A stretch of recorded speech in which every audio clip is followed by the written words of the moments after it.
Welcome to our channel. Today we how to enable inventory capitalization strategy using Zoho Books, detailed guide step by step clearly.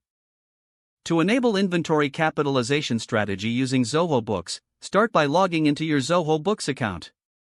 Once logged in, navigate to the settings option located in the bottom left corner of the screen. In the settings menu, select taxes to access tax-related configurations. Next, click on Inventory Settings to manage your inventory preferences. Locate the option for Inventory Capitalization within the Inventory Settings. Enable the Inventory Capitalization option by toggling the switch to the right. After enabling it, you will see additional fields to fill out.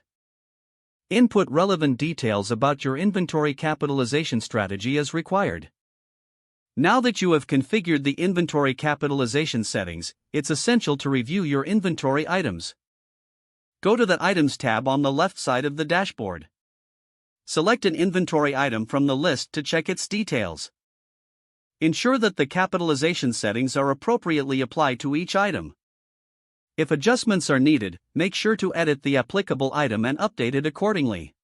Once all items are reviewed and updated, you can proceed to track your inventory costs accurately. Monitor your reports to see how the capitalization strategy impacts your financial statements. This configuration helps ensure that your inventory costs reflect in your profit and loss statements accurately. With your inventory capitalization strategy now enabled, you can manage your inventory with greater financial insight.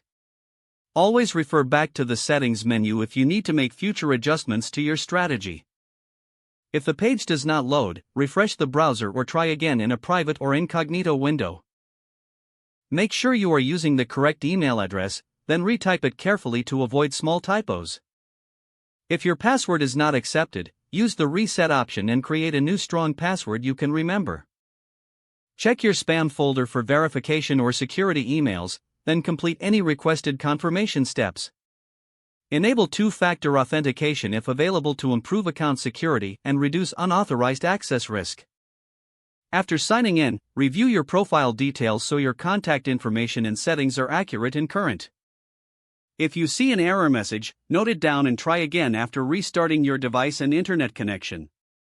Log out when you finish, especially on shared devices, to keep your account and payment information secure. If the page does not load, refresh the browser or try again in a private or incognito window. Make sure you are using the correct email address, then retype it carefully to avoid small typos. Don't forget to like this video and subscribe to our channel for more step-by-step tech guides.